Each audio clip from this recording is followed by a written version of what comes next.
श्रीमद्भगवद्गीतासु उपनिषत्सु ब्रह्म विद्यायां योगशास्त्रे श्रीकृष्णार्जुन संवादे सांख्ययोगो नाम द्वितीयो अध्याय। हरि ओम तत्सत्। हरि ओम तत्सत्। श्री कृष्णार्पणमस्तु। राधे राधे। गीता जो श्लोक 69, या निशा सर्वभूतानां तस्यां जागर्ति संयमी यस्यां जागर्ति भूतानि सा निशा पश्यतो मुने। भगवान इसमें कह रहे हैं, भगवान का वाक्य, सब प्राणियों के लिए जो रात्रि है, या निशा, निशा माना रात्रि, उसमें संयमी इंद्रियों को जीतने वाला जागता है। जिसने इंद्रियों को जीत लिया है वही जागता है। और जिसमें अन्य प्राणी जागते हैं, जैसे हम लोग नॉर्मली प्राणी हैं जो हैं वो जैसे जागते हैं, मुनि तत्व ज्ञान के लिए वह निशा है, उनके लिए वो रात्रि के समान है। अर्थात जिस विषय भोग के लिए सांसारिक मनुष्य सजग रहते हैं, ज्ञानी जन उन विषयों के प्रति के लिए सोए हुए और वह निरपेक्ष बेपरवाह रहते हैं। और जब साधारण मनुष्य अज्ञान में सोते रहते हैं तब ज्ञानी जन जागते रहते हैं। उल्टा है, जैसे हम लोग सोते हैं वो लोग जागते रहते हैं। संत लोग ब्रह्म स्वरूप में मगन रहते हैं। बक्ता और संसारियां कदी न आवे ठोर, इनका मार्ग और है उनका मार्ग और। उनका मार्ग अलग है, हम लोगों का मार्ग अलग है।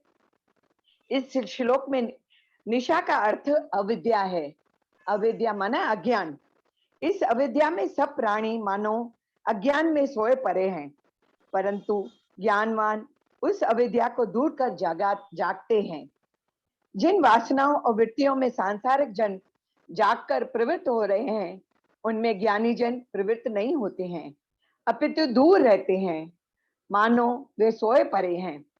और जिस शरीर और धन पदार्थों को संसारी जन सत्य समझते हैं, हम संसारी जन क्या धन पदार्थों को सत्य समझते हैं, ज्ञानी जनों के लिए वे पदार्थ असत्य हैं। जैसे मृग रेगिस्तान में बालू की चमक को बरम वशात जल समझकर, मृग क्या समझता है, वो बालू को जल समझकर उसकी ओर दौड़ता है, उसकी प्राप्ति के लिए दौड़ दौड़ कर व्यर्थ में परेशान होता है। वैसे ही उस मृग तृष्णा वाले जल की भांति यह सारा जगत संसारी जनों को सत्य भासमान होता है। वे आत्मा को छोड़कर असत्य एवं मायावी पदार्थों के प्रति दौड़ते हैं, परंतु मृगवत निराश होकर वो थककर फिर अंतत इस दुनिया को छोड़कर खाली हाथों स्वर्ग चले जाते हैं। इस विषय पर कबीर साहब का एक सुंदर शब्द राग गौड़ी में है। हमको तो वो राग नहीं आता है, हम तो ऐसे ही सुनाते हैं। अंधकार सुख कबहू न सोए हैं, राजा रंक दोनों मिल रोए हैं। जिस पेखियां रसना राम न कबहू, उपजत बिनसत रोवत रहबो। जिस देखिए तरुवर की छाया, प्राण गए काकी माया। जिस जनते में जीव समाना, हंसा सरवर काल शरीर, राम रसायन पियो रे कबीर। उसका ऐसा ही समझाया, तरुवर की छाया जैसे थोड़ी देर के लिए आती है फिर चली जाती है, उसी की तरह ये माया भी है। अंधकार में कभी भी सुख पूर्वक आराम शांति नहीं मिलेगा। राजा चाहे रंक दोनों सुखी होते हैं, दोनों दुखी होते हैं, क्योंकि अंधकार में तो ठोकरा ही लगती है। इसी प्रकार अविद्या रूपी अंधकार में कदाचित शांति नहीं मिलेगी। अविद्या में फंसकर सांसारिक पदार्थों में प्रवृत्त होते हैं, जिनसे कभी भी शांति प्राप्त न होगी। जो हरि नाम का जाप अपनी जीवा से नहीं करता है, वो तो जन्मता मरता रोता ही रहेगा। हम तो जन्म लेते भी रोते हैं और मरते समय भी रोते हैं। कुत्ता भी रो रो कर चीख चीख कर मरता है, परंतु सत्पुरुष मरते समय आनंद व शांति पूर्वक परमात्मा में लीन हो जाते हैं।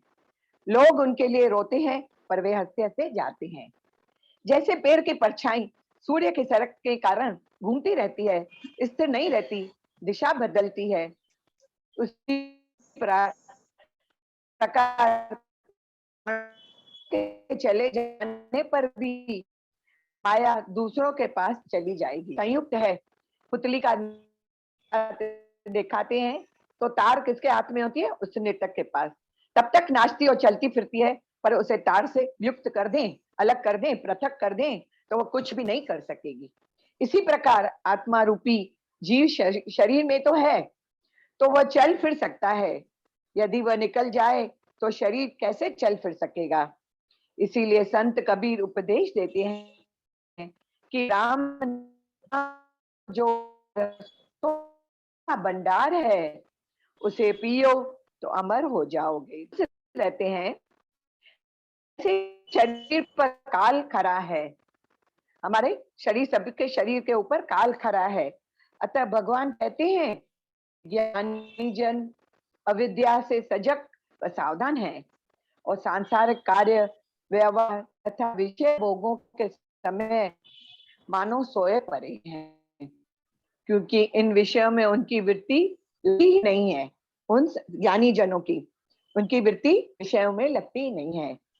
अभी दूसरा श्लोक है 70 वाला। आपूर्यमाणं अचलम प्रतिष्ठम समुद्र मापः प्रवशन्ति यद्वत् तद्वत् कामा यम प्रवशन्ति सर्वे स शांति माप्नोति न काम कामी। जैसे सब ओर से परिपूर्ण एवं अचल समुद्र में, समुद्र को अचल है पर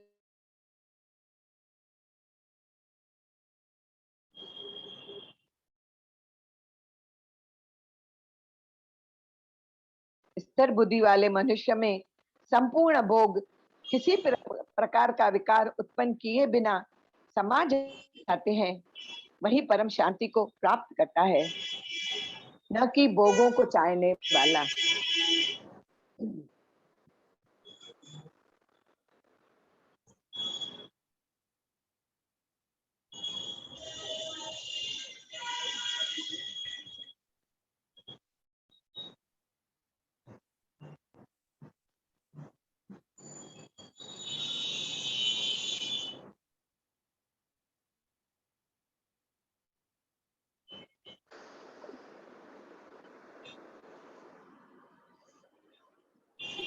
समुद्र में पानी की कोई कमी नहीं है और न वह इच्छा ही करता है कि नदियां आकर उसमें समा जाएं, परंतु नदियां स्वयं आकर उसमें समा जाती हैं।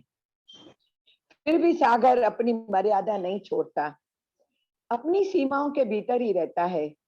इसी प्रकार निष्काम और स्थिर बुद्धि वाले विकारहीन पुरुषों में बिना कोई विकार उत्पन्न किए हुए सब तृष्णाएं समा जाती हैं।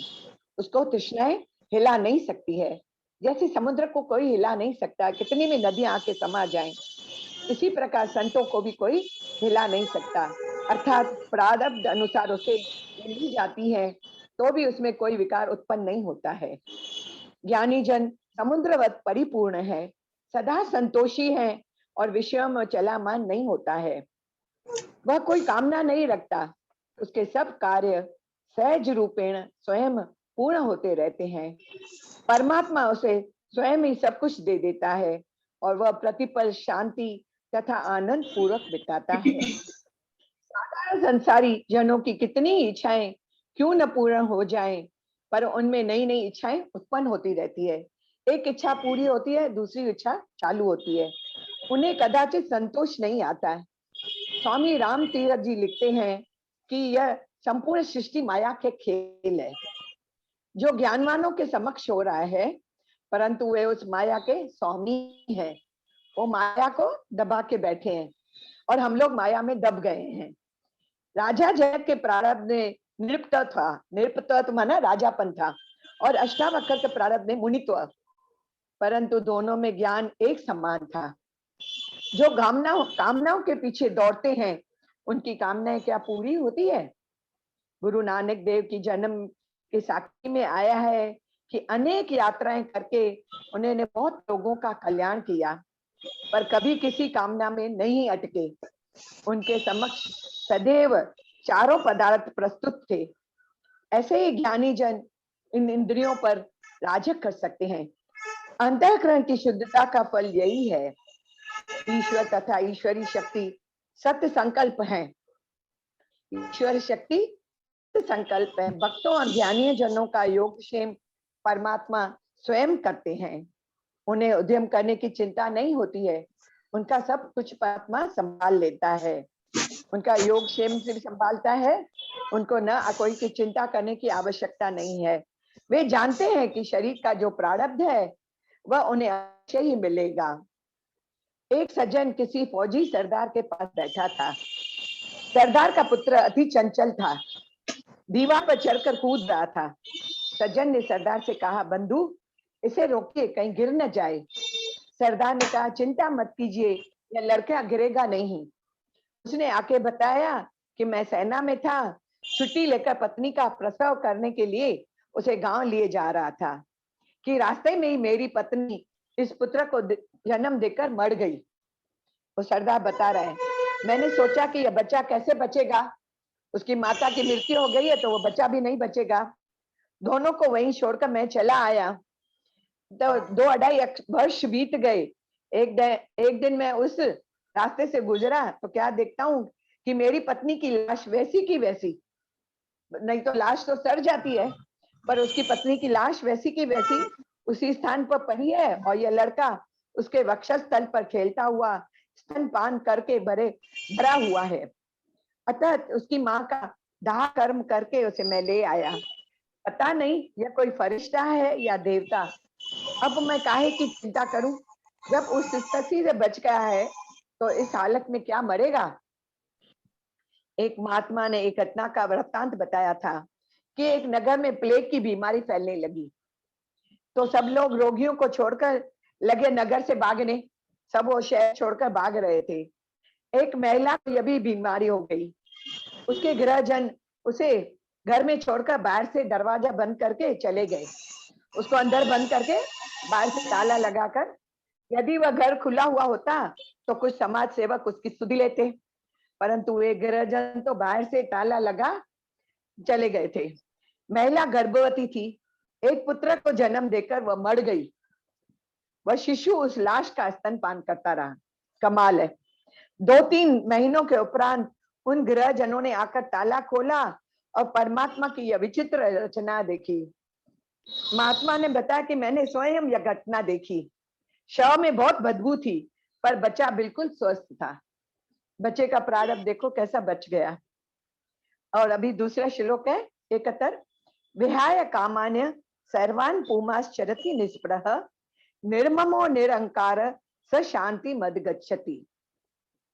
जो मनुष्य, भगवान कह रहे हैं, जो मनुष्य समस्त कामनाओं को त्याग कर निर्मोह अहंकार रहित तथा इच्छाविहीन होकर व्यवहार करता है, न उसको इच्छा है, न अहंकार है, न मोह है, वही शांति को प्राप्त करता है। मोह ममता तथा अहंकार में अंतर है। ममता का अर्थ है कि यह वस्तु मेरी है। ममता कैसा है, जो वस्तु मेरी है ऐसा भाव। अहंकार का अर्थ है कि मैं ऐसा हूं, मैंने यह किया है, मैं वह करूंगा। भाव में मानता है पर ढंग में भिन्नता है। एक पुरुष अपने 3 पुत्रों को मेले में ले गया। उनमें से एक पुत्र तो युवक था पर वह स्वयं ही घूम रहा था। पिता को उसकी कुछ भी चिंता नहीं थी, न पुत्र को ही पिता की अपेक्षा परवाह थी। दूसरा 6-7 वर्ष का था, जिसे अंगुली पकड़कर पिता घुमा फिरा रहा था, बीर बार से बचा रहा था। तीसरा बिल्कुल छोटा था, उसे वह बगल में उठाकर, गोदी में उठाकर लिए जा रहा था। तीनों को पर्यटन कराया, लेकिन उसे बड़े पुत्र की चिंता ही नहीं थी और छोटे को बगल में ले रखा था। इसी प्रकार परमात्मा परम पिता है। सबसे बड़ा पुत्र है ज्ञानी। ज्ञानी क्या है, वो अपने आप चलता है, तो पिता तुल्य हो चुका है। वो पिता तुल्य हो चुका है और पिता जानता है कि उसे संसार की कामनाएं, ईर्ष्या, क्रोध आदि गिरा नहीं सकेंगे। दूसरा अभी अपरिपक्व है, अभी उसका छोटा है, अपरिपक्व है। परमात्मा का भक्त जो अभी ज्ञान अवस्था तक पहुंचा ही नहीं है, उसे भी परमात्मा माया के जाल से बचाने का प्रयत्न करता है कि कहीं कुसंग के चक्कर में न आ जाए। शेष है तीसरा, जिसने परमात्मा की शरण ले ली है, जो गोदी में उठा के रखा है, विनम्र भक्त, विनम्र भक्त, उसे परमात्मा ऐसे बचाता है जैसे बगल में लिए हुए पुत्र को पिता स्नेह पूर्वक सावधानी से ले चलता है। ऐसे नम्र शरणागतों को ईश्वर सांसारिक राग द्वेष से परेशान होने से बचाकर हाथ का सहारा देकर ले चलता है। पिता तो चाहता है कि प्रत्येक पुत्र अपने पैरों पर खड़ा हो, पर हम अपने अंतःकरण की दशा देखकर तदनुसार व्यवहार करें, अन्यथा संसारी माया हमें कुचलकर समाप्त कर देगी। ज्ञानी बनो या अपने हाथ प्रभु को अर्पित करो, अथवा बिल्कुल विनम्र बनकर उसकी गोद में शरण लो, उसकी शरणागति ले लो। एक दिन गुरु गोविंद सिंह जी वन में घूम रहे थे, कुछ शिष्य भी साथ में थे। उनमें से एक गया नदी से पानी लाने। वहां एक साधु को देखा। एक आदमी ने आकर उस साधु को लात लगाकर कहा, अरे पाखंडी, तू तो अमुक नाम वाला चोर है, पर यहाँ बगुला भगत बन बैठा है। तत्पश्चात उस गुरु गोविंद सिंह के शिष्य ने देखा कि आकाश से एक खड़क उतरती हुई नीचे आ रही है। उस आदमी ने उस साधु को जोर से लात लगाई, जिसे वह न सह सका और कहा, अरे दुष्ट, क्यों मुझे सताता है? मैं यहाँ वन में बैठा हूँ। साधु के ऐसा कहने पर उस गुरु के शिष्य ने देखा कि वह तलवार लौट गई। जो तलवार आ रही थी वो तलवार लौट गई। यह चमत्कार आकर सिख ने गुरु को बताया। गुरु जी ने समझाया कि उस दुष्ट ने व्यर्थ ही उस साधु को सताया, क्योंकि साधु ने तो उस दुष्ट का कुछ बिगाड़ा ही नहीं था। पहले तो साधु अवाक रहा, मानो उसने सब कुछ ईश्वर पर छोड़ दिया हो। तो ईश्वर ने भी उस साधु का पक्ष मानो ईश्वर की गोद में बैठा था। पक्ष लेने के विचार से तलवार भेजी। भगवान ने उसको क्या, साधु का पक्ष लेकर तलवार भेजी। उसे सताने वाले को भी दंड देना चाहा, क्योंकि वह साधु मानो ईश्वर की गोद में बैठा था। जैसे संसारी पिता भी पराए, ऐसे पुत्र शरणागत को बचा ले। यदि वह साधु उन दुष्ट हरकतों का चुपचाप सहन कर लेता तो तलवार उस दुष्ट का गला काट लेती। परंतु जब भगवान ने देखा कि साधु स्वयं समद्युत हुआ है तो तलवार को वापस बुला लिया। अच्छा, तो यही है कि ज्ञान भी हो, बल भी हो, तो ईश्वर की शरण में रहना अच्छा और सुखदायक है। इसे परमात्मा अवश्य रक्षा करेंगे। अभी हम लोग इसी में इधर तलक पूर्ण करते हैं। हरि ओम तत्सत, हरि ओम तत्सत, हरि ओम तत्सत। ओम पूर्णमद पूर्णमिदं पूर्णात् पूर्णमुदच्यते पूर्णस्य पूर्णमादाय पूर्णमेवावशिष्यते। ओम शांति शांति शांति। राधे राधे। राधे राधे।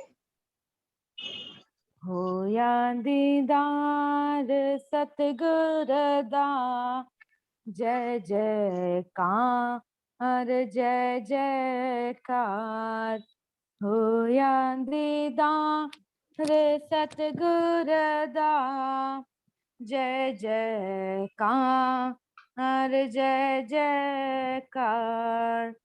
सतगुर मिलिया वै दुख टलिया, सहजे ही घर में आनंद होया। सतगुर मिलिया वै दुख टलिया, सहजे ही घर में आनंद होया। किया सतगुर ने उपकार, जय जयकार जय जयकार। किया सतगुर ने उपकार, जय जयकार जय जयकार। होया दीदार सतगुर दा, जय जयकार जय जयकार। सतगुरु मुझको ज्ञान बताया, ज्ञान का सूरज अंदर जगाया। सतगुरु मोको ज्ञान बताया। ज्ञान का सूरज अंदर जगाया। मिट्या अंधेरा होया जियारा। जय जयकार जय जयकार। मिट्या अंधेरा होया जियारा। जय जयकार जय जयकार। होया दीदार सतगुरदा। जय जयकार जय जयकार। ज्ञान का फल है शांति सरोवर। डुबकी लगाऊं वाहेगुरु मंत्र। ज्ञान का फल है शांति सरोवर। डुबकी लगाऊं वाहेगुरु मंत्र। कृपा दृष्टि का सागर सतगुरु। जय जयकार जय जयकार। कृपा दृष्टि का सागर सतगुरु। जय जयकार जय जयकार। होया दीदार सतगुरु दा। जय जयकार जय जयकार। अखियां दे विच नूर हकानी। नूर दे विच है नाम खुमारी। अखियां दे विच नूर हकानी। नूर दे विच है नाम खुमारी। नूर खुदा का नानक शाह। जय जयकार जय जयकार। नूर खुदा का नानक शाह। जय जयकार जय जयकार। होया दीदार सतगुरु दा। जय जयकार जय जयकार। होया दीदार सतगुरु दा। जय जयकार जय जयकार। राधे राधे। राधे राधे। जय गुरुदेव। मीठे हरि गुण गाओ जिंद मीठे हरि गुण गाओ। मीठे हरि गुण गाओ जिंद तुम मीठे हरि गुण गाओ। मीठे हरि गुण गाओ। आओ दाता मीठे हरि गुण गाओ। सचे से रतिया मिलिया ने थावे था। सचे से रतिया मिले ने थावे था। मीठे हरि गुण गाओ जिंद तुम मीठे हरि गुण गाओ। मीठे हरि गुण गाओ। होर साध सब फेंकिया तन मन फेंका होर साध सब फेंकिया तन मन फेंका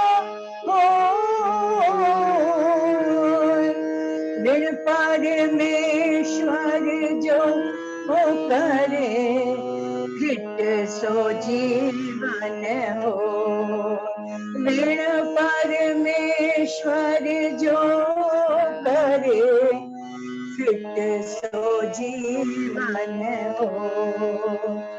मीठे हरि गुण गाओ जिंद तू मीठे हरि गुण गाओ। मीठे हरि गुण गाओ। आंचल बहके साथ का तरना यह संसार।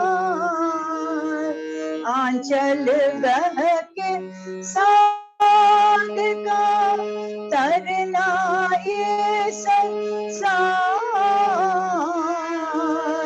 पार ब्रह्म आराधिए ओ पार ब्रह्म आराधिए। उधरे सब परिवार। उधरे सब परिवार। मीठे हरि गुण गाओ जिंद तू मीठे हरि गुण गाओ दाता। मीठे हरि गुण गाओ। साजन बंधु सुमित्र सो हरि नाम हृदय दे। साजन बंद सुमित्र सो हरि नाम हृदय दे। अवगुण सब मिटाएंगे वो अवगुण सब मिटाएंगे। परोपकार करे परोपकार करे। मीठे हरि गुण गाओ जिंद तुम मीठे हरि गुण गाओ। मीठे हरि गुण गाओ। माल खजाना थे हो घर हर के चरण निधान। माल खजाना थे हो घर हर के चरण निधान। नानक जाचक दर तेरे नानक जाचक दर तेरे।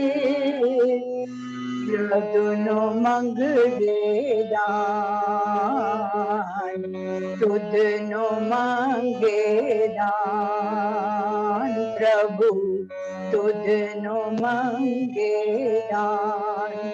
नानक जाचक दर तेरे प्रभु। नानक जाचक दर तेरे प्रभु तुद नो मांगे दान। तुद नो मांगे दान। तुद नो मांगे दान।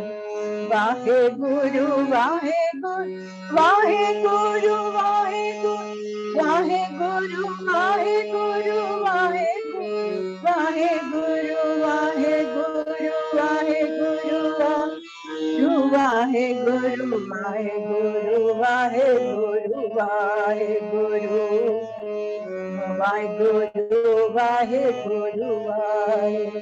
मीठे हरि गुण गाओ जिंद तू मीठे हरि गुण गाओ। मीठे हरि गुण गाओ। मीठे हरि गुण गाओ। वाहिगुरु।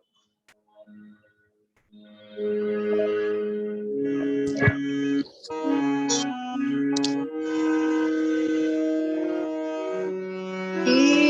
गोविंद हे गोपाल हे दयाल लाल।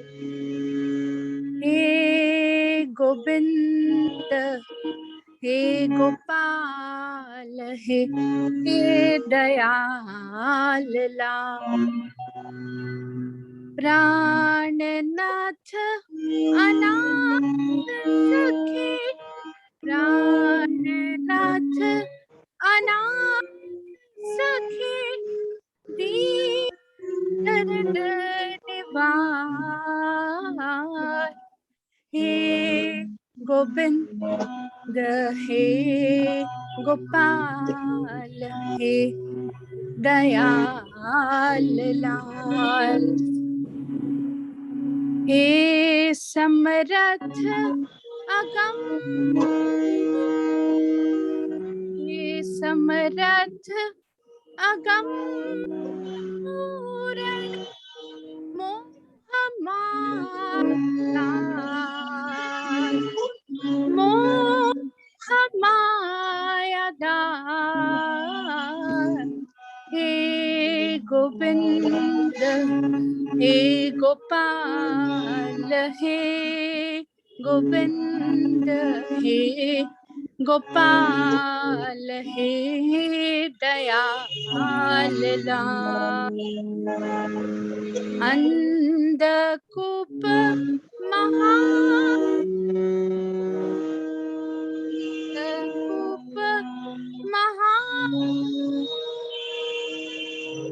अंधकूप महाभयानक,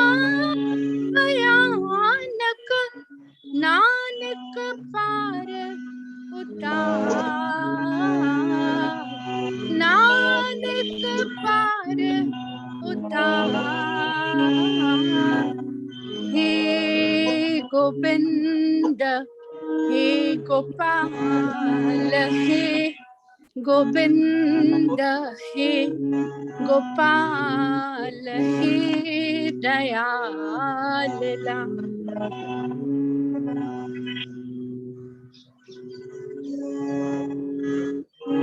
मेरा आपकी कृपा से सब काम हो रहा है, मेरा आपकी कृपा से सब काम हो रहा है।